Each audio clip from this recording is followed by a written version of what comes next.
Hello, everyone. This is Madhu, and welcome to today's Slow English podcast.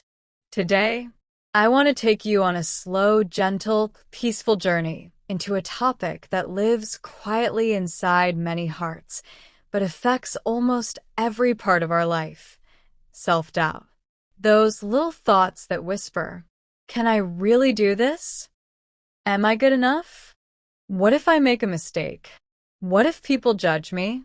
Self-doubt seems small on the outside, but inside it can feel heavy, loud, and limiting. So sit comfortably, relax your shoulders, let your breath soften, and let's begin this journey of understanding, healing, and reconnecting with your strength. Part 1. What is self-doubt? Understanding the hidden voice inside our mind. Self-doubt is not simply lack of confidence. It is a deeper feeling. It is a moment when your mind forgets your ability, your achievements, your worth, your strength. Self-doubt appears when you question yourself, even when you have no reason to. You hesitate to speak. You hesitate to act. You hesitate to trust your own decisions. And the difficult part is self-doubt often hides behind silence. You may smile, you may work, you may act normal, but inside, a small voice whispers, "What if I fail?" Self-doubt is not a sign of weakness. It is a sign of being human, a sign of being thoughtful, a sign of caring deeply. But when that doubt becomes constant, it becomes heavy, and it can hold you back from living fully. Part 2. Why do we feel self-doubt? Understanding the roots helps us heal. Let's explore the most common and powerful reasons behind self-doubt. First, past failures or negative experiences. Our mind stores painful memories very strongly. Why? Because it wants to protect us in the future. If you failed once, your mind remembers it like a warning. If someone criticized you, your mind protects you by creating fear. Don't try again. You might get hurt again. Stay safe. Your mind means well, but sometimes it becomes overprotective. Second, comparing yourself to others. This generation compares everything. People's success, people's looks, people's relationships, people's lives on social media. But what we see online is not real life.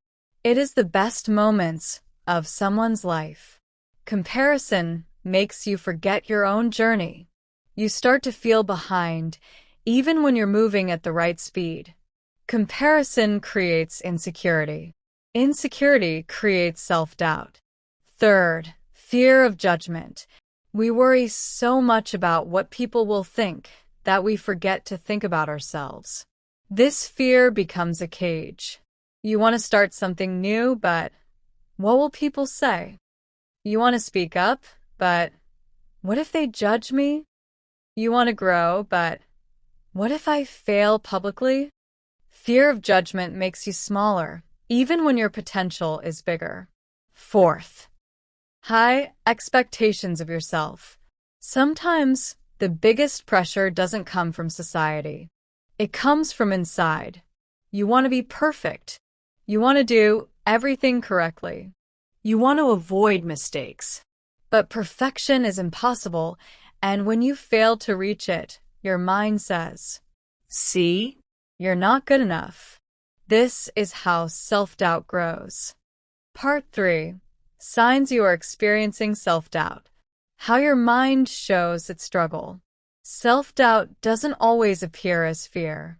Sometimes it appears as overthinking every small decision, constantly apologizing, feeling nervous before doing simple tasks, saying "I can't," even before trying, questioning your worth, avoiding opportunities, playing small even when you want to grow big.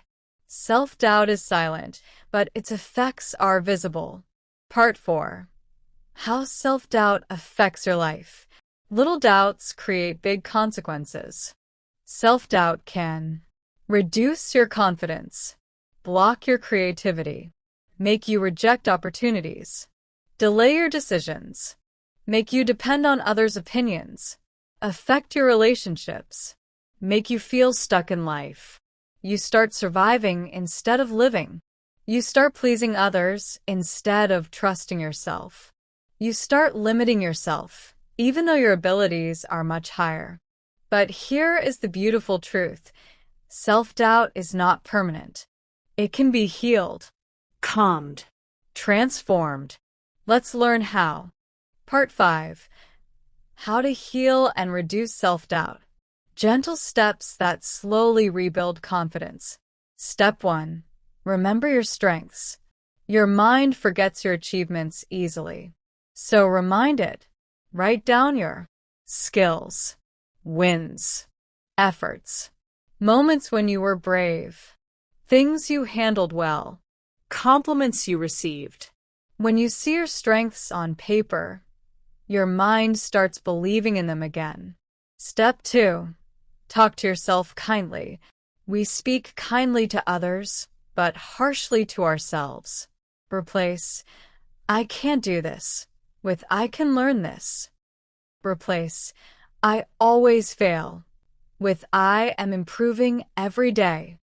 Your inner voice shapes your outer life. Step 3. Take small, consistent steps. Confidence is not built from thinking. It is built from action. Even tiny action. Send one message. Start one small task. Learn one new thing. Practice for 5 minutes. Small steps create progress. Progress creates confidence. Confidence reduces self-doubt. Step 4. Limit comparison. You are on your own timeline, your own path, your own journey. Someone else's success is not your failure. Their speed does not reduce your worth. Focus on your story, not theirs. Step 5. Accept imperfection. You don't need to know everything. You don't need to be perfect. You don't need to always get things right. Imperfection is part of growth. Mistakes are part of learning. Give yourself the permission to be human. Part 6. A short confidence rebuilding exercise. A few peaceful moments to reconnect with your inner strength. Close your eyes gently if you feel comfortable. Take a slow breath in and exhale softly. Now imagine a warm light inside your chest. Soft, golden, peaceful. This is your inner strength, your confidence, your true self. With every breath, let this light grow brighter. Feel it spreading through your chest, your shoulders, your face, your whole body. Let this light remind you, I am capable. I am worthy. I trust myself. I am growing every day. Stay here, just for a moment. Peacefully. Gentle, softly. Part 7. When self-doubt begins to fade. What happens when you start believing in yourself again? Slowly, something changes. You speak with more clarity. You walk with more confidence. You make decisions with more trust. You feel lighter, stronger, more you. Self-doubt no longer controls your life. It becomes just a thought, not a truth. You begin to grow. You begin to shine. You begin to live from your strengths, not your fears. This is healing. This is transformation. This is you becoming who you were meant to be. Closing message. Thank you for joining me on this slow, gentle, healing journey. Self-doubt is common, but confidence is possible. Growth is possible. Change is possible. Be kind to yourself. Be patient with your progress. And remember, you are far more capable than you think. This is Madhu, and I'll see you in the next episode. Until then, take care, be gentle with your mind, and breathe softly.